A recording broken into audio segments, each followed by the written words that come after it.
Everybody just shows the good times on Instagram. Nobody really shows the bad times or the tough times. So this is my story.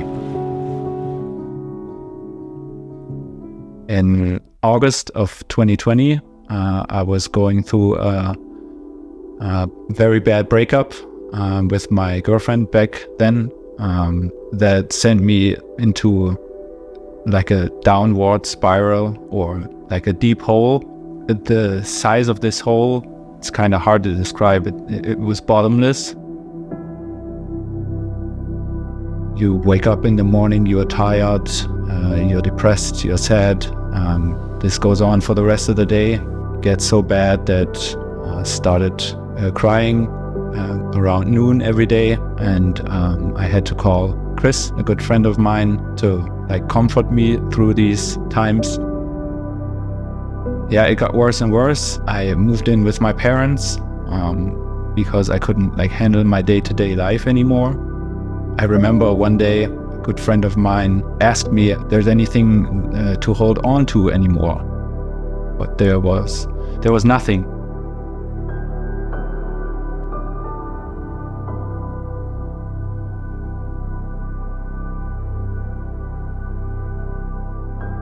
On top of that, I started drinking really heavily. It got to a point where my parents then had to commit me to a special clinic for severe depression and alcohol abuse. That was pretty much the low point. First days they were like blank for me, like a blank memory. I was a shell of my old self.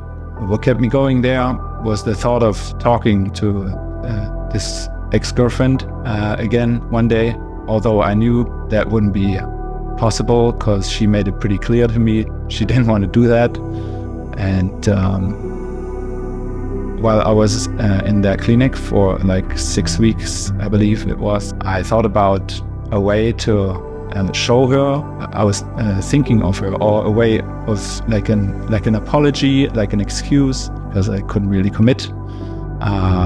So her Instagram name back then was Superkool.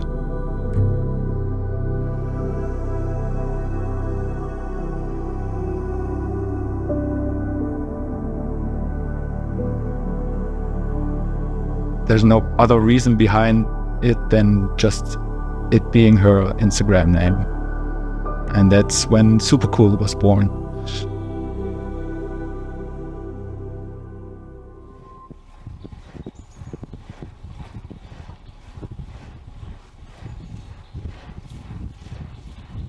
I wanted to write her name in bold letters across my chest as the biggest kind of love letter or the biggest excuse I could think of. It feels a bit ridiculous. I feel a bit silly sitting here saying that, but it makes me really proud to see what kind of actual thing became, what Superkool became, because it got bigger than the actual reason it was invented. It brings me joy to see people like Selina or Jacob enjoying themselves at races, winning races, and seeing the people involved with the project, enjoying it. It's basically just what it became, a bigger thing than the original reason it was born. To the riders, to everyone enjoying the races, the ones that we organize. Chris, who is a big part of it, helps us at the races. It got much bigger thing than it originally was, and also very proud of what it became. And yeah, that's the story of Superkool.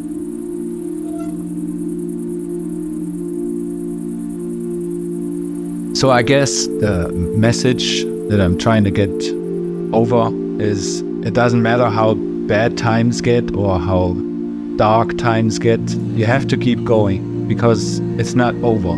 Maybe you have to find your own reason or your own thing that you can hold on to, but always know there's people out there that care about you. There's people out there that can help you. This is not the end. You can get through this. You are important to people.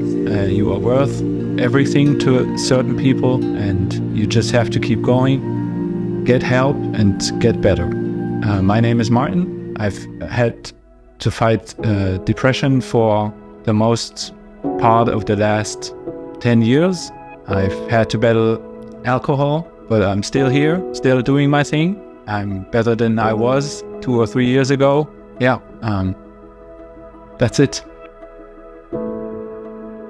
I'm not sure what the future holds for us, for the team, but I'm more than willing and more than happy to continue it.